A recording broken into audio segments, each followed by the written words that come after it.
Hi friends, ఎలా ఉన్నారు? Exams ఈ ఒక్క వర్డ్ చాలు చాలామందిలో ఒక టెన్షన్ని తీసుకొస్తుంది. మనకి తెలిసిన క్వశ్చన్స్ వస్తాయా, వచ్చిన క్వశ్చన్స్కి ఆన్సర్స్ మనకి గుర్తుంటాయా, ఇలాంటి ఎన్నో ఆలోచనలు మన బ్రెయిన్లో ఒక టెన్షన్ని క్రియేట్ చేస్తాయి. అయితే ఈ వీడియోలో నేను చెప్పబోయే స్టెప్స్లో కనుక మీరు చదివితే ఈసారి ఎగ్జామ్స్ అంటే ఐఎమ్ వెయిటింగ్ అని మీరే అంటారు. అండ్ ఈ స్టెప్స్ కూడా కొన్ని ఫేమస్ స్టడీ టెక్నిక్స్ని మనకి ఉపయోగపడేలాగా చేసుకుని ఎలా చదవాలో చెప్తాను. అంతేకాదు ఈ వీడియోలో డిస్కస్ చేయబోయే కొన్ని టెక్నిక్స్ మీద మేము ఆల్రెడీ కొన్ని వీడియోస్ చేసాం. సో వాటిని చూడాలంటే డిస్క్రిప్షన్లో లింక్స్ ఉంచుతాం. వీడియో అయిపోయాక వాటిని కూడా చెక్ చేయండి. So geeks, are you ready? Let's start the video.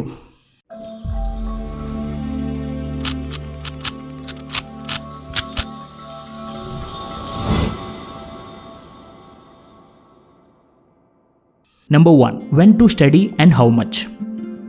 అసలు ఎప్పుడు చదవాలి, ఎంతసేపు చదవాలి? ఇది అందరికీ ఉండే ఒక కామన్ క్వశ్చన్. దీనికి సరైన సమాధానం ఏమిటంటే ఎంత ఎక్కువ చదివితే అంత మంచిది. ఒక సబ్జెక్ట్ 10 minutes చదవడం కంటే గంట చదివితే మంచిది.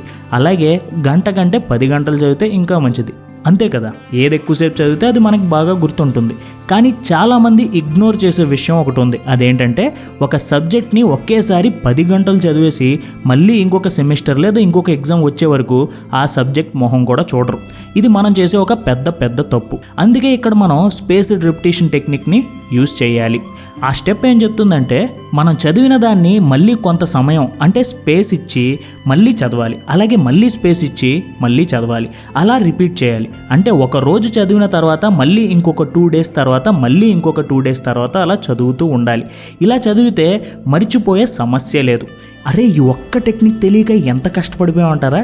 ఇప్పుడు నుంచి స్టార్ట్ చేసండి, కుమ్మేవచ్చు. Spaced repetition technique. ఈ టెక్నిక్ని సైన్స్ కూడా బ్యాక్ చేస్తుంది. ఎందుకంటే మన బ్రెయిన్కి ఒకేసారి కూర్చోబెట్టి చదివితే దాన్ని మన బ్రెయిన్ ఒక 2 days హోల్డ్ చేస్తుంది. తర్వాత 4th dayకి కొంచెం తక్కువ గుర్తుంచుకుంటుంది. మళ్ళీ 7th dayకి బ్రెయిన్ ఆ సబ్జెక్ట్ని పూర్తిగా డిలీట్ చేసి ఆ వీకెండ్ చూసిన సామాజవర్గమన సాంగ్లో లిరిక్స్ని గుర్తుంచుకుంటుంది. అంటే 7th dayకి టోటల్గా మర్చిపోతాం అనమాట.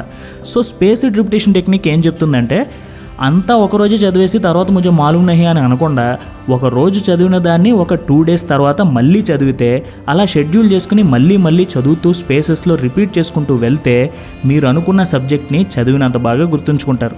అలాగే ఏదైనా సరే ఎగ్జామ్కి ముందు కనీసం 5 times చదివితే, అంటే స్పేస్డ్ రిపిటేషన్లో 5 times చదివితే ఎగ్జామ్స్లో టాప్ చేసే ఛాన్సెస్ ఎక్కువగా ఉంటాయి. సో మీరేం చదవాలి, ఎంతసేపు చదవాలి అనే ప్లానింగ్ మీరు చేసుకోండి. Next step number 2, what to study and how to do it. So మీరు అనుకుంది స్కెడ్యూల్ చేసుకున్నారు. నెక్స్ట్ పాయింట్ చెప్పబోయే ముందు మీకు మనిషి మెమరీ ఎలా స్ట్రాంగ్గా ఉంటుంది, ఎలా ఒక విషయాన్ని ఎక్కువ కాలం గుర్తుంచుకుంటుంది అనే దాని మీద ఒక పరీక్ష చేశారు. దాని గురించి చెప్తాను. ముందుగా 2 గ్రూప్స్లో స్టూడెంట్స్ని డివైడ్ చేసి కూర్చోబెట్టారు. ఒక గ్రూప్లో వాళ్ళకి చదివిన మెటీరియల్ని రీకాల్ అంటే గుర్తు చేసుకుంటూ ఉండమని చెప్పారు. ఇంకొక గ్రూప్ వాళ్ళకి దాన్ని మైండ్ మ్యాప్ చేసుకుని గుర్తుంచుకోమని చెప్పారు. ఈ 2 గ్రూప్స్లో ఎవరికి చదివింది బాగా గుర్తుంటుందని మీరు అనుకుంటున్నారు? సాధారణంగా మైండ్ మ్యాప్ యూజ్ చేసిన గ్రూప్ బి గెలుస్తారు అని అనుకుంటాం. కానీ ఈ స్టడీలో గ్రూప్ ఏ స్టూడెంట్స్ వాళ్ళు గెలిచారు. అదేంటి, అదెలా జరిగింది అని అనుకుంటే ఇక్కడ ఉపయోగపడిన ఒక సైంటిఫిక్ టెక్నిక్ని మనం తెలుసుకోవాలి. అదే ది టెస్టింగ్ ఎఫెక్ట్. ఈ ఎఫెక్ట్ ఏం చెప్తుందంటే మనం చదివిన దాన్ని చూడకుండా ఏం చదివాం, దేని గురించి చదివాం అని పదే గుర్తు తెచ్చుకుంటూ ఉంటే మీ బ్రెయిన్ ఇన్బాక్స్లో చాలా ఇంపార్టెంట్ ఈమెయిల్ లాగా అది స్టోర్ అయిపోతుంది. సో ముందు స్టెప్లో మీరు స్కెడ్యూల్లో చదివిన దాన్ని మీరు ఖాళీగా ఉన్నప్పుడు లేదా మెడిటేషన్లో కూర్చున్నప్పుడు లేదా ఏదైనా టైం వేస్ట్ చేస్తున్నాను అని అనుకున్నప్పుడు మీరు చదివిన సబ్జెక్ట్ని మళ్ళీ గుర్తు చేసుకోండి. మీకు ఎంత గుర్తుందో మిమ్మల్ని మీరే టెస్ట్ చేసుకోండి. ఇది మీకు మీ సబ్జెక్ట్ మీద ఇంకా మంచి గ్రిప్ని తెస్తుంది. అంతేకాదు మీరు చదివిన దాన్ని వేరే వారికి ఎక్స్ప్లెయిన్ చేసినా మీరు చదివింది గుర్తు చేసుకున్నట్టు అవుతుంది. అలాగే వేరే వాళ్ళకి ఎక్స్ప్లెయిన్ చేయడం వల్ల మీ బ్రెయిన్లో ఆ మ్యాటర్ ఇంకా బాగా స్టోర్ అయిపోతుంది. Next step number 3, what kinds of practices to do. ఇప్పటికీ మీరు ఏం చదవాలి, ఎంతసేపు చదవాలి, అలాగే చదివిన దాన్ని ఎలా మర్చిపోకుండా ఉండాలి అనేది తెలుసుకున్నారు. ఇప్పుడు మీరు ఎగ్జామ్స్లో ఇచ్చిన క్వశ్చన్కి మీరు అనుకున్న ఆన్సర్ అనుకున్నట్టు రాయాలంటే ఏం చేయాలి అనేది తెలుసుకుందాం. సాధారణంగా మనం ఏం చేస్తామంటే ఎగ్జామ్ ముందర హడావిడిగా చదివేస్తాం. దీనివల్ల మీరు అనుకున్న ఆన్సర్ని సరిగ్గా ప్రిపేర్ అవ్వరు, ఎంత గుర్తొస్తే అంతే రాస్తారు. అలా కాకుండా ఎగ్జామ్కి కొన్ని రోజుల ముందే మీరు ఏ ఆన్సర్ రాయాలో దాన్ని చూడకుండా రాయడం అలవాటు చేసుకోండి. అప్పుడు మీరు ఎగ్జామ్ హాల్లో ఎలాగైతే రాద్దాం అనుకుంటున్నారో అలాగే రాస్తారు. దీన్నే ట్రాన్స్ఫర్ అప్రోప్రియేట్ ప్రాసెసింగ్ అంటారు.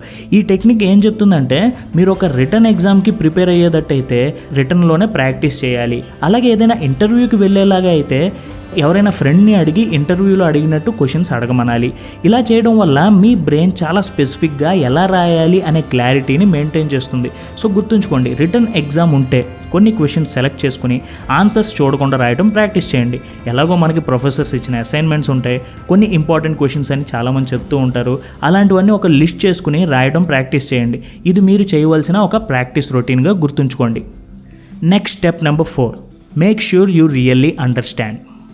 ఈ 3 స్టెప్స్ ఎంత ఇంపార్టెంటో ఇప్పుడు మీరు వినబోయే ఈ 2 స్టెప్స్ ఇంకా ఇంపార్టెంట్. సో జాగ్రత్తగా వినండి. మనం ఏం చదివినా అది మనకి సరిగ్గా అర్థం అవడం అనేది చాలా చాలా చాలా ముఖ్యం. ఇక్కడ మనం చేసే ఒక తప్పు ఏమిటంటే మనకు కొంచెం తెలిస్తే చాలు, నాకు అర్థమైపోయింది అని అనుకుంటాం. నిజానికి మనకి అది అర్థం కాదు. ఇది చాలా కామన్గా స్టూడెంట్స్ చేస్తున్న ఒక తప్పు. దీన్ని ఏమంటారంటే the illusion of explanatory depth. అంటే మనకంతా పైన అర్థమైనట్టే ఉంటుంది, కానీ లోపల నిజంగా ఏమీ అర్థం కాదు. ఆ టైంకి మనకు అంతా తెలుసు అనుకుంటాం, తీరా ఎగ్జామ్కి వెళ్ళాక ఏంటి నాకేం గుర్తురావడం లేదు అని గాల్లోకి ర్యాకెట్లు ఎగరేసినట్టు చూస్తూ ఉంటాం. సో ఈ ప్రాబ్లమ్ని మనం ఫెయిన్మాన్ టెక్నిక్తో సాల్వ్ చేయవచ్చు. ఈ టెక్నిక్లో 4 స్టెప్స్ ఉన్నాయి. అవి ఏమిటంటే ముందుగా రీడ్, అంటే మీరు తీసుకున్న టాపిక్ని చదవటం. నెంబర్ 2 టీచ్, మీరు చదివిన దాన్ని వేరే వాళ్ళకి ఎక్స్ప్లెయిన్ చేయడం. ఈ స్టెప్లో మీరు ఎక్స్ప్లెయిన్ చేస్తున్నప్పుడు ఎక్కడెక్కడ ట్రబుల్ ఫేస్ చేస్తున్నారో ఒకసారి అబ్జర్వ్ చేయండి. నెంబర్ 3 రివ్యూ, ఇక్కడ మీరు వేరే వాళ్ళకి ఎక్స్ప్లెయిన్ చేస్తున్నప్పుడు ఎక్కడెక్కడైతే ట్రబుల్ ఫేస్ చేశారో ఆ ఏరియాస్ ఏమిటో చూసుకుని మెటీరియల్లోకి వెళ్ళి మళ్ళీ చదివి మళ్ళీ చూడకుండా రాయండి. రాసిన దాన్ని మళ్ళీ ఒకసారి ఎంత కరెక్ట్గా రాశారో చెక్ చేసుకోండి. 100% కరెక్ట్గా రాసేదాకా ఈ స్టెప్ని రిపీట్ చేయండి. ఫైనల్గా సింప్లిఫై. ఫెయిన్మాన్ టెక్నిక్లోని బ్యూటీ ఇక్కడే బయటపడుతుంది. అదేమిటంటే మీరు 100% రివ్యూ చేశాక మీకు పూర్తిగా ఆ టాపిక్ అర్థమైపోయింది అని అర్థం. సో దాన్ని ఇంకా బాగా గుర్తుంచుకుంటాకి మీరు మీకు అర్థమయ్యేలాగా ఆ టాపిక్ని ఎంత సింప్లిఫై అయితే అంత సింప్లిఫై చేసి రాసుకోండి.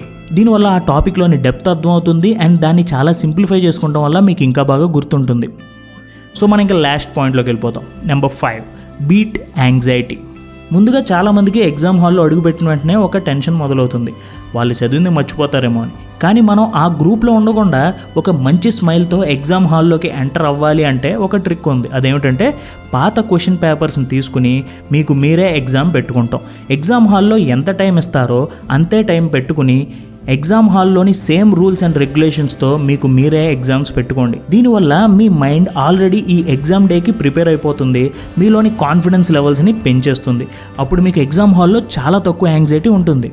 సో ఫ్రెండ్స్, ఎగ్జామ్స్ అంటే అమ్మో అని అనుకోకుండా ఈ 5 స్టెప్స్ని మీరు సరిగ్గా ఫాలో అయితే ఎగ్జామ్స్ని కూడా ఒక వీడియో గేమ్లా ఆడేసుకుంటారు. ఒకసారి ఈ వీడియోలో మనం ఏం చెప్పుకున్నాం వెంటనే రివైండ్ చేసేద్దాం. Number 1, when to study and how much. మనం ఎప్పుడు చదివినా ఒకేసారి అంతా చదివేసి తర్వాత వదిలేకుండా స్పేస్డ్ రిపిటేషన్ టెక్నిక్ ద్వారా షెడ్యూల్ చేసుకుని ప్రతిరోజు లేదా వారానికి 3 రోజులు చదువుతూ వెళ్ళండి. అలాగే ఎగ్జామ్కి ముందు మీరు అనుకున్న టాపిక్ని ఒక 5 టైమ్స్ చదివితే ఎగ్జామ్ డే అప్పుడు ఎరగతీస్తారు. Number 2, what to study and how to do it. మీరు చదివింది మర్చిపోకుండా ఉండాలి అంటే టెస్టింగ్ ఎఫెక్ట్ని ట్రై చేయండి. అంటే మీరు చదివింది మీకు ఎంతవరకు అర్థమయ్యిందో మిమ్మల్ని మీరే టెస్ట్ చేసుకోండి. అలాగే మీరు వేరే వారికి ఎక్స్ప్లెయిన్ చేసినా మీరు టాపిక్ని ఇంకా బాగా గుర్తుంచుకుంటారు. Number 3, what kinds of practices to do. Return exams ఉన్నప్పుడు కేవలం చదివేసి కూర్చుంటే సరిపోదు. ఎగ్జామ్ హాల్లో ఎలా అయితే ఒక ప్రశ్నని చూడకుండా జవాబు రాస్తామో అలాగే చదివే ప్రతి ప్రశ్నని చూడకుండా రాసుకోవాలి. దీన్నే ట్రాన్స్ఫర్ అప్రోప్రియేట్ ప్రాసెసింగ్ అంటారు. Number 4, make sure you really understand. అన్నిటికైనా ముఖ్యమైనది చదివింది అర్థం అవడం. సో దానికి ఉపయోగపడే ఒక మంచి టెక్నిక్ ఫెయిన్మాన్ టెక్నిక్. ఈ టెక్నిక్ ప్రకారం ముందు రీడ్ అంటే చదవండి, తర్వాత టీచ్ అంటే మీరు చదివింది చెప్పండి, తర్వాత రివ్యూ. ఈ స్టెప్లో మీరు టీచింగ్లో ఏమైనా ఇబ్బంది ఫేస్ చేస్తే అంటే మీరు సరిగ్గా ఎక్స్ప్లెయిన్ చేయలేకపోయినా ఒకసారి రివ్యూ చేసుకుని చూడకుండా రాసుకోండి. తర్వాత ఫైనల్గా సింప్లిఫై అంటే మీకు అర్థమైన ఆన్సర్ని ఎంత సింప్లిఫై కావాలంటే అంత సింప్లిఫై చేసుకుని రాసుకోండి. అప్పుడు మీరు ఇంకా ఎప్పటికీ మర్చిపోరు. చివరిగా బీట్ యాంగ్జైటీ. ఎగ్జామ్ హాల్లో ఉండే టెన్షన్ అందరికీ తెలిసిందే. సో ఎగ్జామ్ హాల్లో ఎలా అయితే క్వశ్చన్ పేపర్ వస్తుందో అలాంటి క్వశ్చన్ పేపర్స్ లేదా ఫ్రెండ్ సెట్ చేసిన క్వశ్చన్ పేపర్స్కి ఆన్సర్స్ రాయండి. సేమ్ ఎగ్జామ్ హాల్లో ఎంత సమయం అయితే ఉంటుందో అంతే టైం పెట్టుకుని రాయండి. దీనితో మీ మైండ్ ఎగ్జామ్ డేకి ప్రిపేర్ అయిపోతుంది. సో మై డియర్ గీక్స్, ఇది ఎగ్జామ్ని పూర్తి కాన్ఫిడెన్స్తో ఫేస్ చేయడానికి మీరు ఫాలో అవ్వాల్సిన 5 స్టెప్స్. మరి మీకు ఎలా అనిపించింది అనేది మాకు కామెంట్స్లో తెలియజేయండి. Thank you for watching this video. జై హింద్.